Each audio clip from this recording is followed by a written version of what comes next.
2013 से पहले हमें याद आता है कि एनडीए भी राज्यसभा नहीं चलने देती थी। जिस राहुल गांधी को भारत के भूगोल के बारे में, इतिहास के बारे में भी कुछ नहीं पता, एक ऐसा व्यक्ति नेता प्रतिपक्ष है जिसे डोकलाम और गलवान घाटी के बारे में पता नहीं। ये सब रास्ता रोक करके खड़े थे तो नवनीत बिट्टू ने कहा भाई जाने तो दो। राहुल गांधी ने हाथ बढ़ाया, हेलो ब्रदर, मजाक करते हुए, और ये कहा कि सब गद्दार है क्योंकि वो कांग्रेस पार्टी छोड़ करके आया। सुप्रीम कोर्ट ने राहुल गांधी के वकील से कहा कि तुम्हारे जो मुवक्किल है उसको इस देश का इतिहास पता है क्या? नमस्कार, कैसे हैं आप? एक दौर था जब राज्यसभा चलने नहीं दिया जाता था और लोकसभा सुचारू रूप से चल पाता था। वजह यह थी कि राज्यसभा में सरकार अल्पमत में हुआ करती थी। अभी भी राज्यसभा में पूर्ण बहुमत नहीं है। लोकसभा में पूर्ण बहुमत रही, प्रचंड बहुमत रही। अभी भी गठबंधन की पूर्ण बहुमत है, प्रचंड बहुमत है। बीजेपी अकेले दम पर सरकार नहीं बना सकती, लेकिन चुनाव पूर्व जो गठबंधन उसका था उस हिसाब से एनडीए के पास प्रचंड बहुमत है। 2013 से पहले हमें याद आता है कि एनडीए भी राज्यसभा नहीं चलने देती थी, लेकिन लोकसभा आसानी से चलता था। राज्यसभा, उस दौर में मैं राज्यसभा की रिपोर्टिंग करता था। राज्यसभा एनडीए नहीं चलने देती थी भ्रष्टाचार की वजह से। कांग्रेस का भ्रष्टाचार पीक पर था। तो 2011-12 में जब अन्ना आंदोलन चल रहा था, उस दौर में राज्यसभा अक्सर स्थगित हो जाया करती थी, क्योंकि लोकसभा में तो यूपीए को बहुमत था, राज्यसभा में नहीं था। आज की तारीख में भी हालात, मतलब यूं कहें कि लगातार पिछले 10-12 सालों से लोकसभा में सरकार की प्रचंड बहुमत है और राज्यसभा में बहुमत नहीं है। लेकिन ऐसा क्या है कि लोकसभा स्थगित हो जा रहा है, कांग्रेस लोकसभा चलने नहीं दे रही है और राज्यसभा लगातार चल रही है? तो क्या जानबूझ करके सरकार ही लोकसभा नहीं चलाना चाह रही है? राहुल गांधी की उजड्डता का प्रदर्शन हो सके, राहुल गांधी और नग्न हो सके? क्या राहुल गांधी को नग्न करने, राहुल गांधी की मूर्खता को जग जाहिर करने के लिए करोड़ों रुपए खर्च सरकार भी कर रही है? ये मेरे दिमाग में एकाएक कई तरह के सवाल उठ रहे हैं, क्योंकि राजनीति बड़ा अलबेली है। सरकार ने तय किया है कि लोकसभा 5 बजे के बाद चलेगा। आमतौर पे 4 बजे यदि लोकसभा नहीं चल पाती है तो उसे अगले दिन के लिए स्थगित कर दिया जाता है। बजट पर राष्ट्रपति का अभिभाषण है। राष्ट्रपति का अभिभाषण है, बजट पे चर्चा है। कांग्रेस ने सदन नहीं चलने दिया। फिर कांग्रेस ने शर्त यह रखी कि नरेंद्र मोदी की, प्रधानमंत्री मोदी की और डोनाल्ड ट्रंप के बीच बातचीत क्या हुई, ऐसी क्या बातचीत हुई वो सदन को बताया जाए। इसके लिए हम सदन नहीं चलने देंगे। और जब पीयूष गोयल ये बताने के लिए मैदान में आए तो कांग्रेसी वॉकआउट कर गए, सदन नहीं चलने दे रहे। उस राहुल गांधी के लिए, जिस राहुल गांधी को भारत के भूगोल के बारे में, इतिहास के बारे में भी कुछ नहीं पता, एक ऐसा व्यक्ति नेता प्रतिपक्ष है जिसे डोकलाम और गलवान घाटी के बारे में पता नहीं। गलवान लद्दाख क्षेत्र में है और डोकलाम अरुणाचल क्षेत्र में। अब कमाल की बात यह देखिए कि डोकलाम को गलवान बोले जा रहे हैं और गलवान को डोकलाम। दरअसल राहुल गांधी को जो तोता रटंट रचाया गया है, जिस जनरल नरवणे की किताब पर, उसका कोई आधार ही नहीं, ऐसा कुछ उसमें लिखा ही नहीं गया। तो क्या जानबूझ करके भारत को बदनाम करने का खेल हो रहा है? और क्या जानबूझ करके विदेशी नागरिक को देश में नेता प्रतिपक्ष बनाए रखने का खेल सरकार कर रही है? क्या एक ब्रिटिश नागरिक को जानबूझ करके संसद में पाला जा रहा है और जानबूझ करके सरकार ऐसा कर रही है? ये अदालती आदेश और गृह मंत्रालय के रवैये से कई बार संदेह पैदा होता है। क्या सरकार ऐसी स्ट्रेटजी अपना रही है? आज इसे डिकोड करेंगे हम। इस वीडियो को लाइक और शेयर कीजिए और कमेंट्स जरूर कीजिए। हर हर महादेव सही सही। ये बेहद महत्वपूर्ण मामला है जिसे हम समझने की कोशिश करते हैं। संसद लगातार राहुल गांधी चलने नहीं दे रहे और राहुल गांधी को लग रहा है कि वो हीरो हो गए हैं और वो इस स्तर पर आए कि सरदार बेअंत सिंह के पुत्र को गद्दार कह दिया। जैसे सड़क पे आप यदि एक टीवी सीरियल आता है, भाभी जी घर पे हैं टाइप, वो लखनऊ कानपुर के नुक्करों के पे बैठने वाले उचक्के बच्चों की कहानी है। उचक्के युवक युवती की कहानी है, किस तरह से जो चौक चौराहे पर जो उचक्के होते हैं। क्या पार्लियामेंट को भी उसी ढंग से बना दिया गया? पार्लियामेंट के पे ये वीडियो सबसे ज्यादा टीवी चैनलों पे चल रहा है और वायरल हो रहा है। इसमें राहुल गांधी समेत कांग्रेस के जो नेता हैं, बाकी पार्टी दिखाई नहीं दे रही, कांग्रेस के जो नेता है राहुल गांधी के साथ, वो उजड्डता का प्रदर्शन, यहां देखिए क्या प्रदर्शन हो रहा है। वहां पर नवनीत बिट्टू आते हैं और बिट्टू सरदार बेअंत सिंह के पुत्र हैं, पूर्व मुख्यमंत्री के, कांग्रेस में ही थे। इन्हें गद्दार कहा। राहुल गांधी ने इसके तरफ हाथ बढ़ाया, इसने हाथ नहीं मिलाया राहुल गांधी से। और बिट्टू ने को जब इन लोगों ने गद्दार कहा तो बिट्टू ने इन लोगों को कहा तुम्हें शर्म आनी चाहिए क्या है। और एकदम से ऐसा लग रहा है कि संसद को नुक्कड़ बना दिया गया है और इसे लेकर बीजेपी और पूरे सिख समुदाय इसे कि बेअंत सिंह के पुत्र को तुम गद्दार कह रहे हो, इसलिए जरा इसको पहले सुनिए आप। राहुल गांधी सुनिए।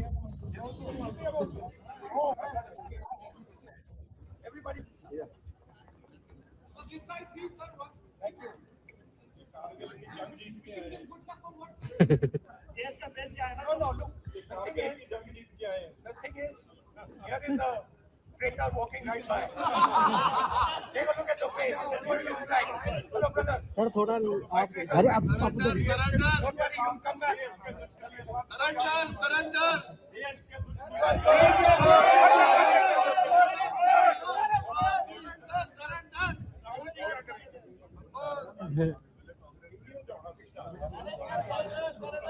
ये सब रास्ता रोक करके खड़े थे तो नवनीत बिट्टू ने कहा भाई जाने तो दो। राहुल गांधी ने हाथ बढ़ाया, हेलो ब्रदर, मजाक करते हुए, और ये कहा कि सब गद्दार है, क्योंकि वो कांग्रेस पार्टी छोड़ करके आया। नवनीत बिट्टू ने कहा कि तुम लोग देश के दुश्मन हो, तुम लोग देश के साथ गद्दारी कर रहे हो। दरअसल इनने जब पहले गद्दार कहा उसके बाद नवनीत बिट्टू लगातार टेलीविजन चैनलों पे बयान दे रहे हैं, तमाम एजेंसियों को बयान दे रहे हैं और ये उजड्डता सदन में दिखाया जा रहा है सदन नहीं चलने देने को लेकर के। ये चीजें उसके बाद लगातार नवनीत बिट्टू के भी बयान को सुनिए, बिट्टू ने क्या कहा है, फिर हम उस फैक्ट पे आएंगे, तब आपको समझ में आएगा कि क्या ये सब चीजें जानबूझकर कराया जा रहा है। नवनीत बिट्टू समेत मनिंदरजीत सिंह बिट्टा ने भी इसको बड़ा गंभीर मुद्दा बना दिया है कि सिखों को लेकर के आपने इस तरह की हरकतें की है। तो मेरी पार्टी में यही लड़ाई थी कि मेरे दादाजी सरदार बेअंत सिंह, जो आपने आग लगाई थी पंजाब में, ये कांग्रेस पार्टी और गांधी फैमिली ने आग लगाई थी। हमारे सबसे बड़े गुरुद्वारा, पवित्र गुरुद्वारा गुरु ग्रंथ साहब जी के वहां पे अंगों में गोली लगी, दरबार साहब गोल्डन टेम्पल में, और ढह ढेरी कर दी और हजारों सिखों को, पंजाबियों को इन्होंने निशाना बना बना के उनका कत्ल करवाया, हमारी बहनों माओं के साथ मर्डर करवाया। मैं वही कह रहा हूँ, मर्डर करवाया। तो ये, और मेरे दादाजी थे, इनको यही तकलीफ थी भी अगर राजीव गांधी जी का नाम शहीद लेना पड़ता है तो साथ में शहीद आजम सरदार बेअंत सिंह भी कहना पड़ता है। मैं भी उस परिवार से आता हूं, ये तकलीफ है। अगर एक शहीद का पोता, जितनी देर मैं आपके साथ था तो ठीक था, अब अगर मैं बीजेपी में हूं तो आप मुझे इस शब्दों से संबोधन कर रहे हैं, वेदना पीड़ा। और उसके बाद देखो, ये अपने आप को समझते क्या है, ये चीज कह के मुझे हाथ आगे कर रहे हैं जैसे कोई शहंशाह हो, जैसे कोई, मतलब वो समझते मालिक ही हम हैं इस दुनिया देश के। तो भाई गांधी फैमिली के ना हो पर सिर पे पगड़ी है सरदार की, तो हाथ मिलाने जब बढ़ाया तो मैंने कहा आप लोग तो देश के गद्दार हो, देश के दुश्मन हो, जो रोज अब नवनीत बिट्टू से राहुल गांधी ने इससे पहले जब पार्टी में रहे होंगे कब हाथ मिलाया होगा नहीं पता, लेकिन जो बात है वो गंभीर है। नवनीत बिट्टू ने कहा रास्ते पे क्यों बैठे हो, रास्ता तो छोड़ो। तो इन लोगों ने नवनीत बिट्टू को गद्दार कह दिया, इधर आ जाओ गद्दार। और ये सब के सब भारत के प्रधानमंत्री का अपमान करने के लिए ना सिर्फ इस नरवणे की किताब को जो लिखी नहीं गई है उसे गलत ढंग से पेश किया जा रहा है, एपस्टीन फाइल को लेकर के भी प्रधानमंत्री को बदनाम करने की कोशिश की जा रही है। इन सब चीजों को क्या बीजेपी जानबूझ करके करवा रही है? ये मैं क्यों कह रहा हूं? ये इसलिए क्योंकि जिस तरह की हरकतें हो रही है संसद में, जो हालात संसद में है, उससे ऐसा लगता है कि ये अवसर क्या जानबूझ करके दी जा रही है। अब इस डॉट्स को मैं कैसे जोड़ रहा हूं, इसे समझने की जरूरत है। राहुल गांधी पर आरोप है कि राहुल ब्रिटिश नागरिक हैं और ये पूरा दस्तावेज अदालत में उपलब्ध कराया गया है। ये तमाम डॉक्यूमेंट्स बताए जा रहे हैं कि गृह मंत्रालय के पास भी है और गृह मंत्रालय से भी लिया गया है। भारत के गृह मंत्री को इलाहाबाद हाईकोर्ट ने भी नोटिस किया कि इस बात का जवाब दीजिए। ये मामला ऑलरेडी सुब्रमण्यम स्वामी का दिल्ली हाईकोर्ट में भी है कि राहुल गांधी 2004 से पहले ब्रिटिश नागरिक थे। इनफैक्ट 2008 में भी उन्होंने रिटर्न फाइल किया है वो ब्रिटेन में। ये पूरे डॉक्यूमेंट्स हैं, सोशल मीडिया पर, हमने भी अपने कई शो में इसको दिखाया हुआ है कि सुब्रमण्यम स्वामी ने दिखाया है कि राहुल गांधी की एक प्राइवेट कंपनी है जो ब्रिटेन में है और उसके लिए वो रिटर्न फाइल करते हैं। 2004 में से पहले नागरिकता ली गई और 2008 में इस बात को देखते हुए कि केंद्र में जब सोनिया की मनमोहनी सरकार थी तब भी वो ब्रिटिश नागरिक थे। इन्हें ये उम्मीद थी कि 2009 में सरकार नहीं आएगी, इसीलिए ब्रिटिश नागरिकता को बरकरार रखा और 2008 के बाद ही माना जा रहा है कि वो ब्रिटिश नागरिक नहीं है। लेकिन सवाल यह है कि क्या एक व्यक्ति ब्रिटिश नागरिकता लेकर के भारत की नागरिकता रख सकता है? ये पूरा मामला इलाहाबाद हाईकोर्ट में था और इलाहाबाद हाईकोर्ट से मामला रायबरेली के ट्रायल कोर्ट में भेजा गया। इस पूरे मामले में कोर्ट से कहा गया कि आप इस मामले में इस डॉक्यूमेंट्स को देखिए और जांच का आदेश दीजिए। लंबे समय तक रायबरेली में मामला रहा, रायबरेली कोर्ट से इसे लखनऊ ट्रांसफर कर दिया गया क्योंकि सुरक्षा का मामला बताया गया, क्योंकि रायबरेली राहुल गांधी का संसदीय क्षेत्र है। इस लिहाज से लखनऊ की एमपी एमएलए कोर्ट में ये पूरा मामला चला और लखनऊ की एमपी एमएलए कोर्ट ने इस मामले की सुनवाई के बाद 8 दिनों तक सुनवाई के बाद कहा कि हमारे जुरिडिक्शन में नहीं आता है और इस पर एफआईआर करने से मना कर दिया गया। इस मामले के वकील शिशिर विघ्नेश से मैंने संपर्क किया और जब मैंने उनसे बात की तो मुझे वहां से कुछ संदेह हुआ कि कुछ दाल में कुछ काला है क्या।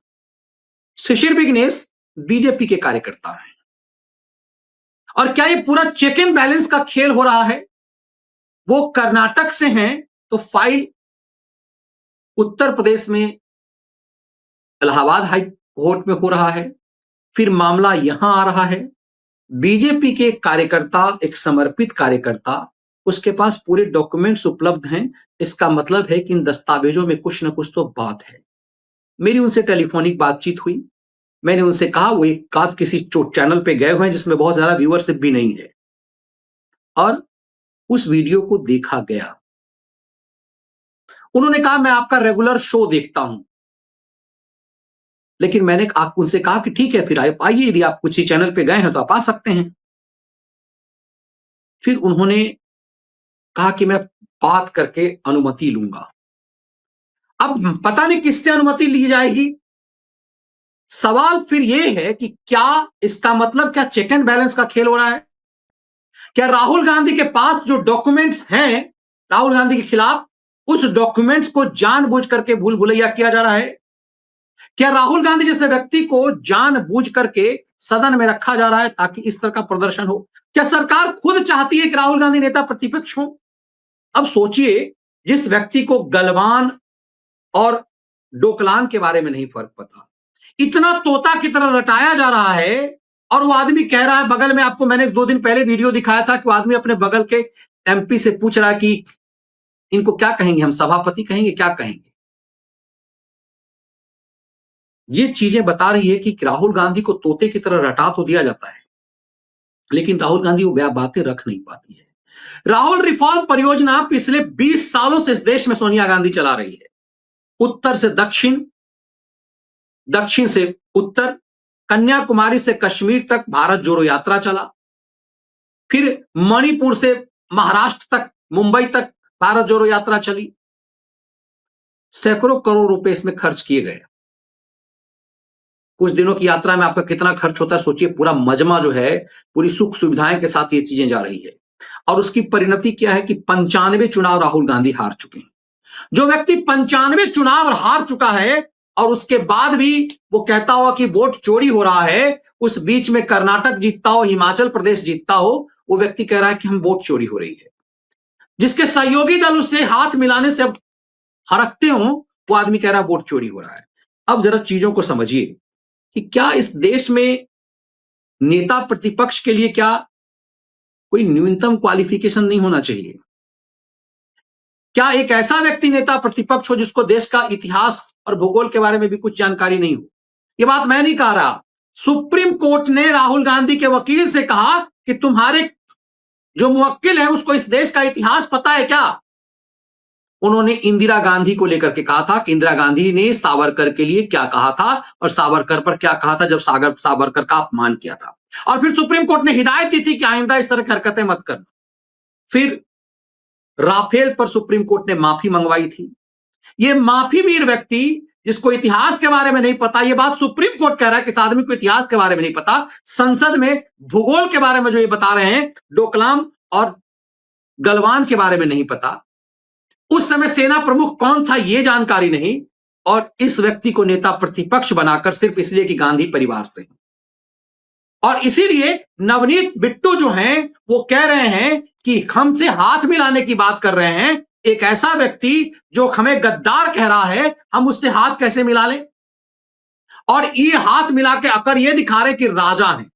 नवनीत कांग्रेस में ही थे, बेअंत सिंह के पुत्र हैं जो पंजाब के मुख्यमंत्री थे कांग्रेस कोटे से, और अपने ही पार्टी के एक नेता को गद्दार कह रहे हैं। ये अहंकार है, और यही अहंकार है जिसकी वजह से कांग्रेस के तमाम बड़े नेता बाहर हो चुके हैं। मामला बड़े नेता के बाहर होने का नहीं है, ये मामला इतना गंभीर है कि ये ऐसा लग रहा है कि क्या जानबूझ करके राहुल गांधी को पाला पोसा जा रहा है? क्या जानबूझकर राहुल गांधी को नेता प्रतिपक्ष बना करके रखा जा रहा है? क्या जानबूझकर राहुल गांधी के पॉलिटिकल करियर को बचाया जा रहा है? सोनिया रिफॉर्म परियोजना जो चल रही, सोनिया का जो राहुल रिफॉर्म परियोजना चल रही है, उसमें क्या घी डालने का काम अमित शाह की पार्टी कर रही है? क्या ये दूध का दूध पानी का पानी नहीं होना चाहिए कि देश को पता चले कि राहुल गांधी विदेशी नागरिक हैं या नहीं है? कोर्ट में ये लुक्का छुपी चूहे बिल्ली का खेल क्यों चल रहा है? क्यों सरकार ये नहीं कह रही है कि राहुल गांधी के खिलाफ हमारे पास कोई डॉक्यूमेंट्स नहीं है, हम नहीं जानते राहुल गांधी ब्रिटिश नागरिक हैं या नहीं है? ये छुपा छुपी का खेल क्यों चल रहा है? क्यों दस्तावेज देने में सरकार और उस पर मुहर लगाने में सरकार असहमति का रवैया अख्तियार कर रही है? इसलिए क्योंकि राहुल गांधी मजाक बनते हैं, और जब नरेंद्र मोदी और इन सबके सामने राहुल गांधी का चेहरा होता है तो पूरे देश भर में मजाक बनते हैं। तब ये समझना जरूरी है कि राज्यसभा चल पा रही है और लोकसभा क्यों नहीं चल रही है।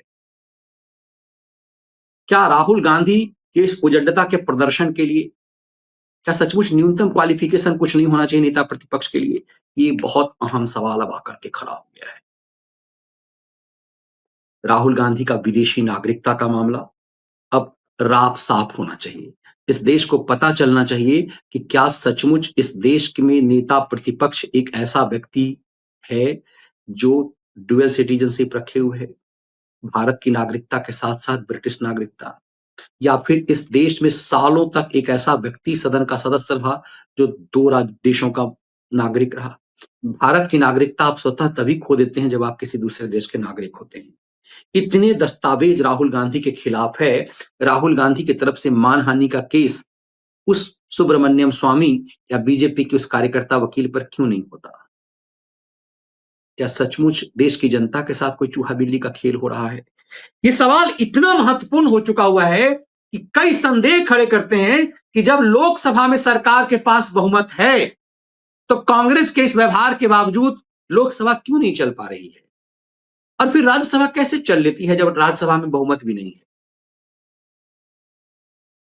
संसद का बजट सत्र है, देश को ये जानने का हक था कि विपक्ष बजट में क्या खामियां निकाल रही है।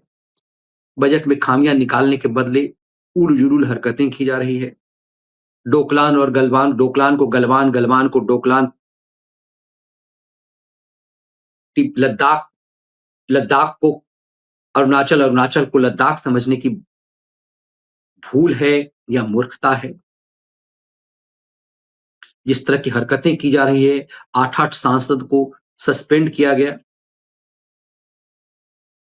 और उसके बाद भी सदन नहीं चलने दिया जा रहा है। सच ये है कि सरकार जब चाहेगी सदन चलेगी। सरकार यदि चाहेगी तो देश सच ये जान पाएगा कि राहुल गांधी की नागरिकता का मामला क्या है। यदि सुब्रमण्यम स्वामी के दस्तावेज झूठे हैं, यदि विघ्नेश शिशिर के द्वारा पेश दस्तावेज झूठे हैं, तो ये राफ-साफ सरकार को करने की जरूरत है। एक बीजेपी का कार्यकर्ता जिसकी सरकार में पैठ है, माना जा रहा है दस्तावेज वहीं से उपलब्ध हो रही है, तो फिर सरकार इन तमाम चीजों को छुपाती क्यों है? ये बेहद गंभीर मामला है और हमें लग रहा है इस देश को अब गुमराह होने से बचाए जाने की जरूरत है। क्या एक बड़ा लाभ है सत्ता पक्ष को कि राहुल गांधी का होना जरूरी है? राहुल गांधी जब तक रहेंगे, सरकार के लिए सरकार चलाना और सहज होगा क्योंकि सामने लोग राहुल जैसे नेता को देखेंगे। ये बेहद गंभीर मामला है और मुझे इसीलिए लग रहा है कि राज्यसभा का चलना और लोकसभा ना चल पाना, राहुल गांधी की नागरिकता के मामले में इस तरह का घाल-मेल होना, एक ऐसे व्यक्ति के सामने जिस व्यक्ति के लिए इतिहास और भूगोल पर सवाल सुप्रीम कोर्ट ने उठाया हो, 3 बार सुप्रीम कोर्ट के सामने माफी मांग चुका हो, एक सजायाफ्ता अपराधी होने के बाद उसको एक बैकडोर से इस रूप में बचाया जा रहा है कि भाई इसकी सजा पर रोक लगा दी जाए। ये चीजें सिर्फ राहुल गांधी के साथ इस देश में हो सकती है। ये वीडियो विश्लेषण और इसके कंटेंट यदि आपको पसंद आए तो इसे लाइक और शेयर जरूर कीजिए।